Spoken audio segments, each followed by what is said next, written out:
Hello, welcome. I made this, so let's talk about it. And what is it? This is a building that I made to practice making modular environment art. I am a 3D artist trying to break into the industry, living in Australia, and so one thing you really need to be good at, know how to do, is break things apart and make them into little pieces that you can make bigger structures out of. And that is what I have going on over here. I will actually be breaking this video down into a couple sort of chapters, steps, but the first part will be kind of talking about the whole process, and then I will go into each individual piece and break down a little bit of how I made those. So the very first thing you do with any project is you gather some reference. And a lot of people have much bigger reference boards than I do, but I was just trying to gather reference as I needed it. And with this, I just broke it down first off by collecting a bunch of pictures of the full building. I ended up looking at these quite a bit. I broke this one down into some of the main pieces that I knew I was going to need to make for the whole modular set. And then as I started actually making it, I decided to put this together for the facade of the actual building that this is based off. Then gradually as I went, and as I was making each piece, I would put some things together, grab little bits and pieces here and there for what I was specifically modeling or texturing, and it turned out that almost all of the texturing on this building could be found from one of these windows or the sort of trim pieces that you see here. And to see the order that I made these in, I will take you over to this slideshow, and we can see how I started with just the foundation pretty much. And the reason I wanted to put this down first with my little guy was just to get a sense for how big every other piece was going to be after that. This is all based on a pretty standard 1 meter grid, so I believe each of these parts was 2 meters long, and that further informed how big each of the pieces stacked on top of it was going to be. I also physically went to this building in person, and I stood next to it to confirm, yes, this is taller than your head, so even if that doesn't look right when you first put it down, I knew that it was. Going from there, I just blocked out my basic pieces, which were going to be the single size window, the double size window, and the entryway, and after that I just made them. You can see when I flick back and forth between them that I actually changed something else as well, which would be the foundation stones.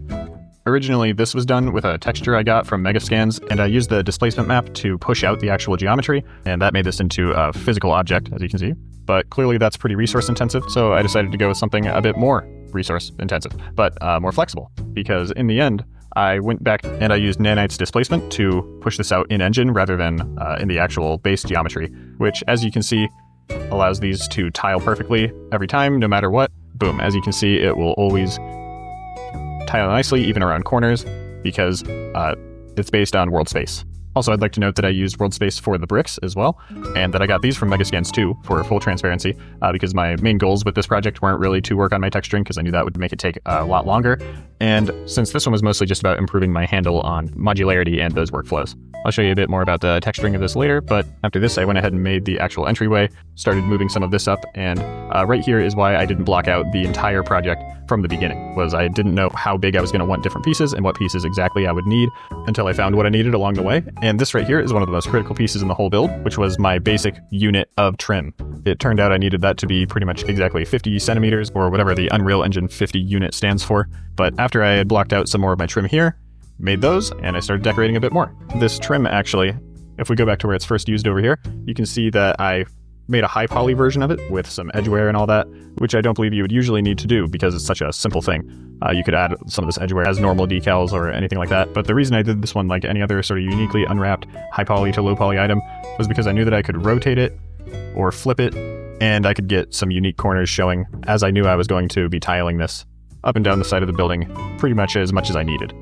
And right here you can also see my disastrous first attempt at the coat of arms found on this building, and so there's a bit of a difference between what you see here and what you see here, but one of the reasons for that is I knew that this was an asset that was going to be so complex that it would be deserving of an entire project itself, and I wanted to find a faster way to do this, and I experimented a bit with displacement maps again, which might be pretty obvious if you know how displacement maps work, but that was a failed attempt with current AI tools, which I believe I generated this as a coat of arms in 2D and then used a website that gets you a displacement map, and I thought I was a genius, this would be beautiful, and it wasn't. So I decided to leave this for now before getting discouraged, and I continued on with the project, proceeding to the next step, where I needed to pull back the camera because I had extended the building up.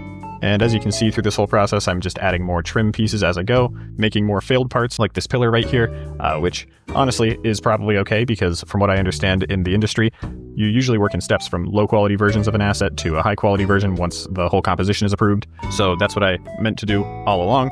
As it turns out, got my circular windows in here, and things really started to come together with these top assets. Right before this, though, I had been spending a while making the assets all encompassing the bottom section here, and I began doing something with this project that I haven't done previously, but I found quite useful, which was that I actually just made a checklist. This served no other purpose really than just to keep me motivated, since I could see numbers go up, but it also provided me with an excuse to procrastinate for a day while I made this. But yeah, you can't really see how it works dynamically since it's finished, but we got our little percentage up here counting up which steps I've completed for each of these assets. Texturing is a whole process on its own, so it gets its own page. We got assembling it all, and all of this obviously feeds back into the original.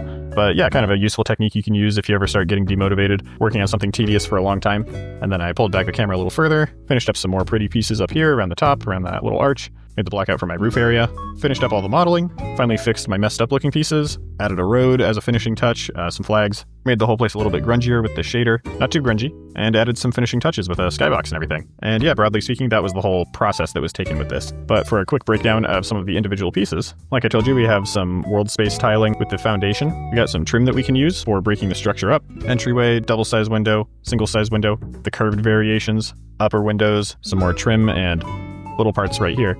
Full disclosure, I was coming up on the deadline for this project, so I didn't actually model this flag, but I did what professionals do, and I went to the internet and stole a flag that I thought looked nice, but that I could probably model, because I have done cloth simulations before, as pictured here, in case you were worried that I'm not a genius. But yeah, I did fully retexture it to make it work with my project, and this is a collaborative medium anyway. We got some more trim, the coat of arms, which I ended up actually getting nowhere with displacement mapping, so I just had to go outside and get the lumpiest photo scan of it ever. I think it came out okay for the distance that I was to it, but the texture on it didn't quite match the texturing that I had done for the rest of the trim, and I had to redo that in Substance Painter. But I knew this would be looked at from a distance anyway, and again, not the focus of this project. Then we got our cap pieces, our entryway, this big slab of bricks that can be resized and reused anywhere on the project, which is also a good example of the beveled edges that I started to add onto things near the end, since one of the things that environment artists like to say is that nothing in the real world is sharp except for knives. And then we got some more trim pieces and the little parts that make up the fence. But where is the fence? And over here I can show you how, once again, each of these is just a rotated copy of the single fence piece, and then on top is just a super flattened version of the main trim. Over here in Substance Painter, I can show you the sort of template I ended up making for all of my stone pieces, as well as my windows, because the windows are all highly reflective, metallic kind of material that I added a very subtle, warpy noise to, which is more apparent in the actual render where you can see all the windows. When they reflect light, they reflect it in a kind of squiggly way like real windows do. But I also standardized across my windows how the dirt is applied, relative to the metal mask. And then my stones are all composed of about 4 or 5 layers, where there's the base color, the dark streaks, the light streaks, we got the cracks, and the edge wear. Oh, and also the dirt. So that was reused across all of the assets. And then the sun-textured part was all going to be part of the bricks, which is world space and didn't need to be textured, or on the UV anyway. But speaking of the world space textures, all this top grunge was decals, but the other sets of grunge, like you see here, were all made to be customizable from within my master material, as you can see here from where you can adjust the contrast of it, the tiling, and obviously things like the rotation, the colors, and a few other basic effects. But yeah, you can see where all that was also pretty well applied to the road and sidewalk, which again are from Megascans, but I added this section just to kind of ground the diorama a little bit more. And then I again lit the whole thing and took my portfolio pictures. So I'd say this project definitely helped me reach my goal of getting better with making modular kits and using that workflow, and set me up well to use that same process for future projects. Feel free to give me any pointers or critiques. I'm sure if you especially work in the industry, you can see all sorts of things that you don't like. And what I say to that is hire me, because then you can just tell me what to fix and I will do it. I have full working rights in the US and Australia, and that's my newest building. Bye-bye.